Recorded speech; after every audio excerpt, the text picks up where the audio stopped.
Peace, Queen. First and foremost, I want to thank you for coming on the platform. This is definitely an honor. I truly appreciate you taking out the time to stop by and share with us the knowledge and the information and the research that you have done. All right. Thank you so much for inviting me. I am familiar with your platform. I've listened to some of your interviews before, so I want to thank you so much for inviting me. So, a little bit about who I am. So, for over 30 years, I've worked in the capacities of a psychology professor, an author, an international mentor, researcher. I do professional blogging for Psychology Today online, and I'm a group facilitator. I earned a PhD in psychology with a concentration in brain and behavior from Howard University, having received training and guidance from behavioral neuroscientist and ancestor, Dr. Leslie H. Hicks. I want to shout him out because he was a wonderful mentor and now an ancestor. And I'm a professional member of the Association of Black Psychologists. And I'm currently on the faculty at Winston-Salem State University, a historically Black university in North Carolina. And I'm a 2023 2024 Fulbright Distinguished Chair, and I would welcome any persons to connect with me via my website, drmichelekLewis.com, or the Pick My Brain website, where I have a profile. So if you just want to talk to me about motivation and emotion, or Black psychology, or brain and behavior, reach out to me. Wow. Okay. That's amazing. Now, I wanted to ask you this. When do you think you developed a passion for psychology? Was it something you kind of got into later in life when you began studying and going to college, or did you develop this passion early on? Oh, yeah. I know that so many people, when they first start studying psychology, they tend to be guided to it based upon maybe sort of like interest in therapy or abnormal disorder type stuff. My pathway was a little bit different. I When I was around 14 years old, 14, 15 years old, there was a mass suicide that occurred down in South America in Guyana. A lot of folks who were living in the Northern California area, they became a part of a cult church, and they followed Jim Jones. You might be familiar with that. They followed Jim Jones down to Guyana. And when I was around that age, when that happened, I happened to see a magazine in a grocery store. I think I was just out shopping with my dad, and on the cover of the magazine, it was one of those magazines like Time or something like that, Life magazine or something like that. And they had a photo on the cover of just the mass suicide of people. And there were a lot of Black and brown bodies. And I wasn't familiar with what suicide was, because I just had not, this was the late 70s, and I just did not know anything about what that was. Um, I knew they were deceased, but I knew they weren't murdered because I knew what murder was. And so I think I always say that that was my entry, because my parents were have always been supportive of me in my interest. And so when I expressed an interest in that, and there were these books that I wanted to order from a magazine, they were called Understanding Human Behavior.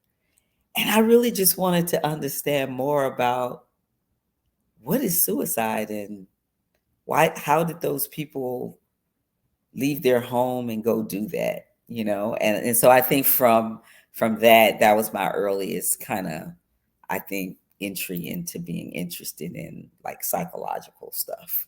Wow. Okay. Okay. That's very interesting. Now, what inspired you to write the book? So the book is called Our Biosocial Brains, and it's the cultural neuroscience of bias, injustice, and power. And the reason that I wrote it was because there was so much going on and had been going on. I was very disturbed by a lot of what I was seeing going on around the world and the conversations that people were having, but still not in a way that was centering explanations of some of the seemingly baffling things that, for example, police officers were saying. For example, there had been a couple of shootings that had taken place where there wasn't a threat involved. The person was not armed or anything. And there were a couple of people who had said, I actually don't know why I shot him. And there were a lot of conversations around the racism piece and the implicit bias piece. Um, I wanted to bring in some conversations about this organ that we all have, the brain, that is very much a social organ. So if you've grown up in a world where there's racism, where there's um, fear taught to you of Black individuals, and you're in a culture, because even the police force is a culture, right? It's a blue culture, and so that shapes how you perceive individuals.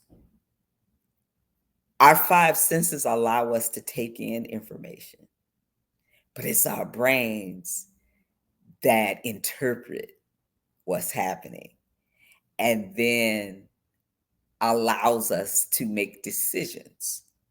And we've got a part of our brain that allows us to make these executive decisions, right? Where we're thinking through very specifically and strategically, but we also have a subcortex that's our more like animal brain, right?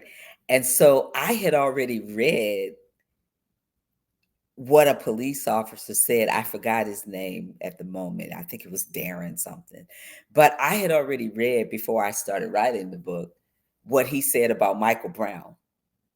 That Michael Brown in Ferguson, he looked like he was a demon, and he was a monster, and it seemed as though there was no bullet that was going to stop him, and that he was just going to run straight through, like, the bullets.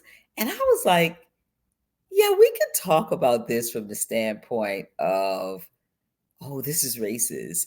And we can also talk about it from the standpoint of, this is really what this guy saw.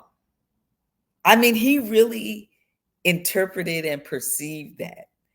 And so, what I wanted to do was deal with lots of events, both historic and current, and go back to the actual stories and look for, in my research, what were they saying and what was the background of these individuals, and how the brains of the oppressed and the oppressors are being shaped and influenced by the social surrounding, right? We've all got the same neuroanatomy, but how we perceive the stimuli around us is so different based upon what the cultural experiences have been.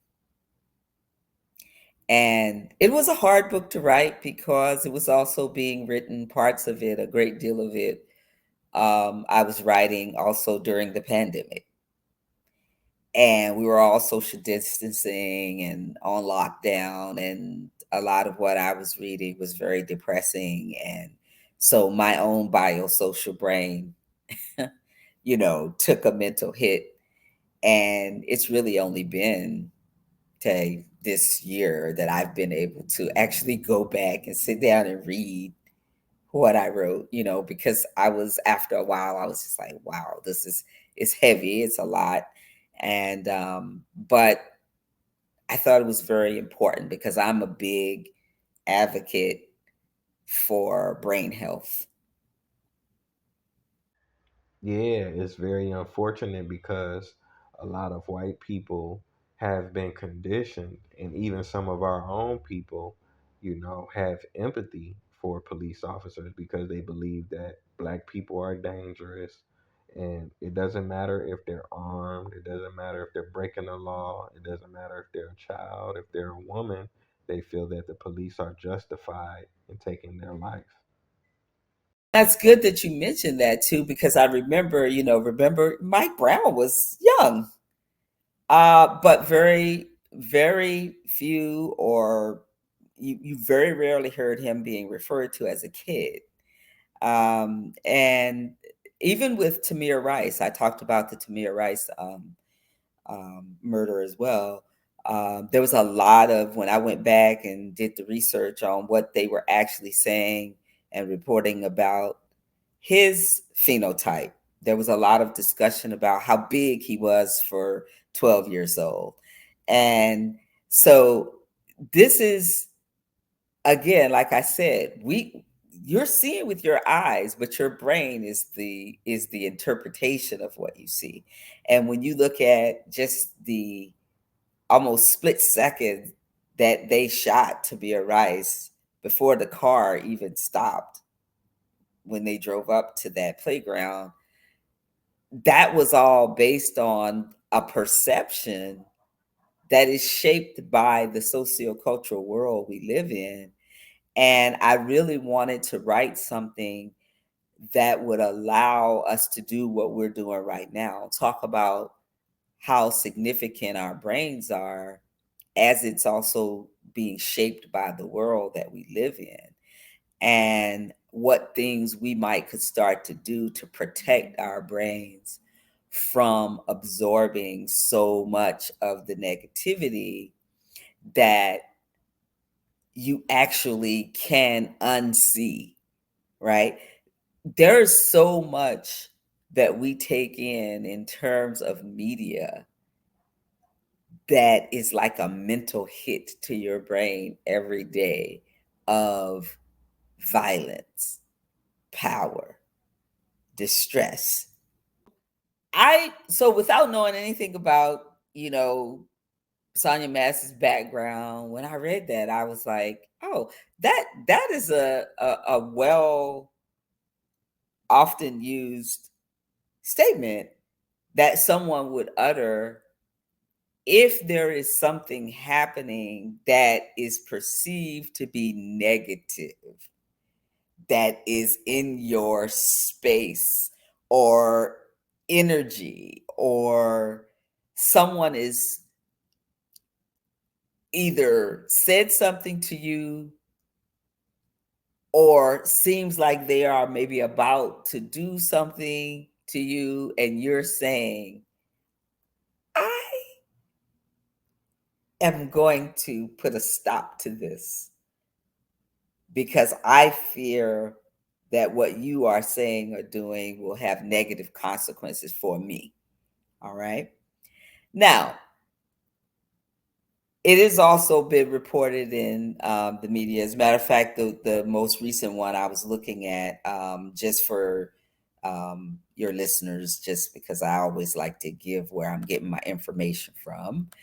It was published just August 11th, um, and it's a story from the USA Today called Sonya Massey's Death: How Race, Police, and Mental Health Collided in America's Heartland.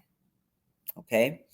And so in that article, they detail that Sonia Massey lived in a neighborhood called Cabbage Patch. And although it is geographically in the city limits of Springfield, Illinois, legally it's considered in the county. And it is a redlined area, meaning they don't get the same value to homes and they're not getting the city services that you would get if you were considered a part. So you're disenfranchised living over there, right? And so that already sets the stage for okay, what likely is the relationship or the thought about the people who live there? Are they stigmatized? More than likely they are. Okay. And this article that I just referenced from USA Today talks about how her mom, when her mom wanted to send someone over there,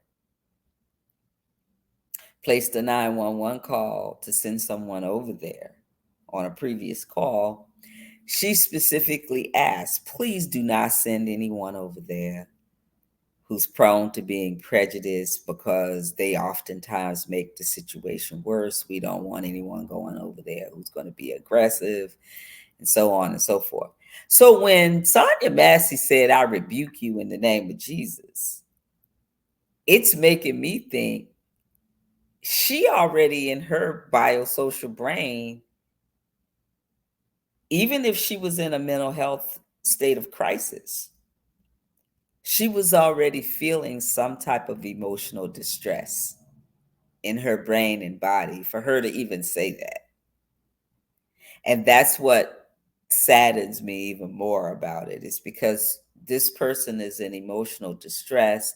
This person had already been having mental health crises in the days leading up to her death. And she ended up being the one murdered, even though she was fearful, because she would not have said that if her brain and body were not under emotional distress. So I wanted to write something to talk about how everyone has a brain and everybody's brain is susceptible to both positivity and negativity that we've been exposed to in our world since the time of our birth. And I want to have more conversations about the brain where you don't necessarily have to do it only via talking about all the technical terms, because that would turn that might turn a lot of people off to talk about all the neurotransmitters, all of the neuronal firing and everything that happens in terms of the different lobes and cortical and subcortical structures. But I feel like we have to know about our brains and how to protect it in terms of what we are exposing ourselves to. Yeah, definitely. You had mentioned Tamir Rice. I'm actually from Cleveland, Ohio. So I remember when Tamir was killed. It's very sad and unfortunate that the police were able to get off on killing a 12-year-old child just on the narrative that they felt like their lives were in danger. And when you look at the video footage, you can see that the police officers instantly began shooting as they exit the car, despite them saying that they told him several times to drop his weapon or BB gun. Yeah, and I think, I will probably, because of writing that book, will always find myself when something happens wanting to go and look at the details of what was said on the scene in the moment.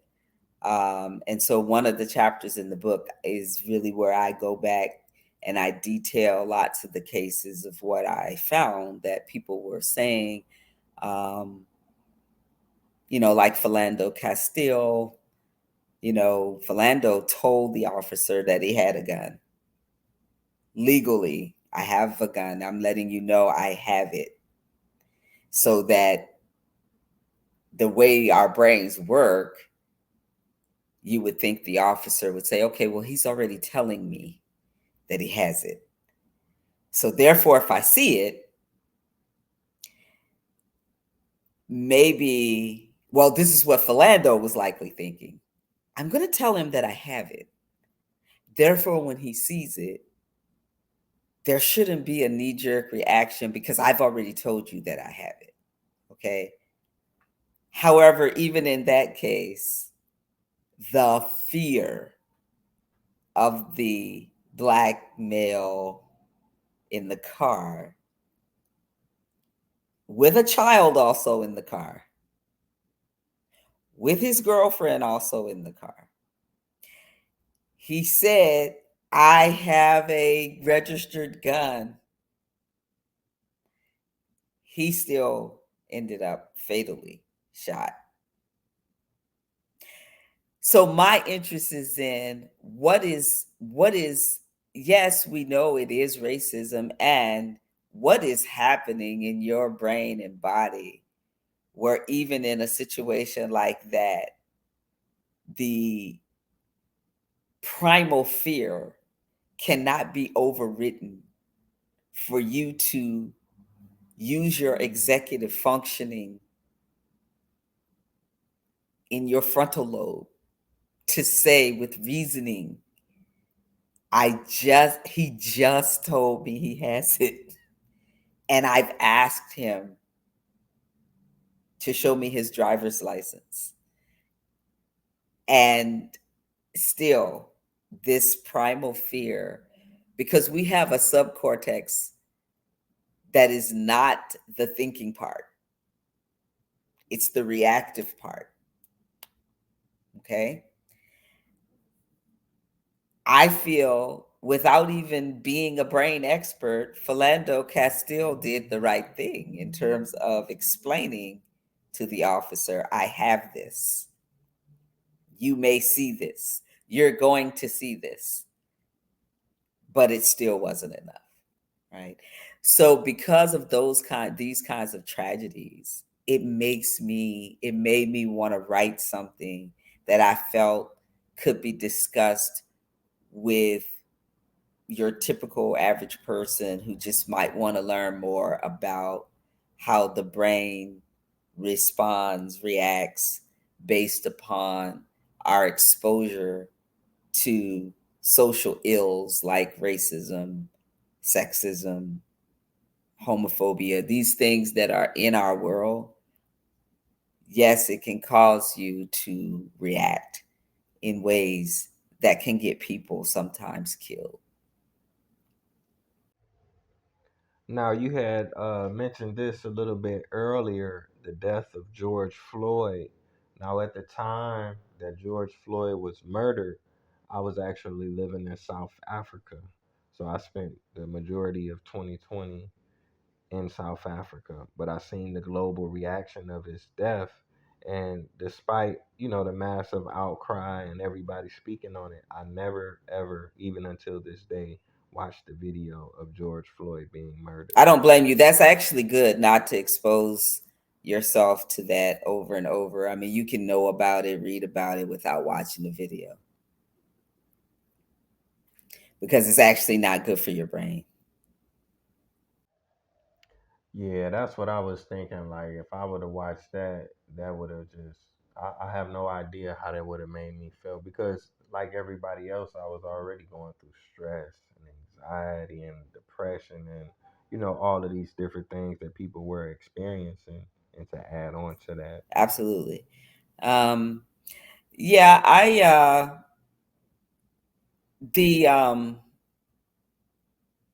I try not to watch. I try not to watch the videos. And when I say try not to, it's because they are looping these images over and over, almost like it's entertainment. And I think that's another reason why, um, from at a relatively early age, human beings can become very desensitized to this sort of violence because it is looped continuously, and you may see it even if you're not looking for it. If you're on social media, and people are constantly posting it, and then on the news feeds they're showing clips, and yeah, and then parents are reporting that their kids express being fearful about going to school and getting shot in school. And so you have to ask the question, what has already happened to their young brains that would cause them to even already share that and saying that? There's something that has already happened, in their nervous system that would even cause them to say that. There's a trauma that has already happened. So I will probably continue to write about and speak about it, as a brain health advocate. And as I said, I commend you when you say you still have never watched the George Floyd um, video. That is phenomenal. Yeah, it does set in early because you look at even with the Barbie doll experiments, you can see that, you have a child that's 4 or 5 years old, whether they white or black, and you can say, which doll is the dumb doll? Which doll is the mean doll? Which doll is the ugly doll? And obviously they'll pick the black doll, but when you get to the black child and they're confronted with that, which doll looks like you, then, they have to deal with that. But what about when they become teenagers or adults? Yeah, I How mean, does that I play out in our society? I really appreciate that you gave me an opportunity to just come on and share about it, and I hope you will think about this. When you see things happening, I wish I could say, you know, we're at the end of it and we're not going to see these things continuing to happen. I wish, I hope. It's just that unfortunately, the social world that we're living in, these kinds of things keep happening, and I just want to continue to do my part to try to express to people, look away, take a break from uh, the news feeds. There are ways we can stay current about what's happening in our world without watching these videos. um, But at the same time, if it weren't for that sister who did that recording of Chauvin uh, with his knee on Floyd's neck, we wouldn't have gotten the conviction. So, Thank you so much, Queen. I really appreciate you for stopping by and taking the time out to share with us, the information that you have, and giving us an opportunity to learn more about, these subjects and conversations that we need to have. And for the viewers who want to follow up with you, they want to keep up with what you're doing, they want to purchase the book, they want to show you support. Let them know again where they can find you at and where they can find your book. um, you can Google our biosocial brains and my name, Dr. Michelle Lewis. It'll come up. You can buy it on Amazon. You can buy it through the publisher. I have a link to it on my webpage. And I also want people to check me out on Pick My Brain. I have a profile on there, and I'd love to talk to people about your brain, my brain, our brains, and our biosocial world.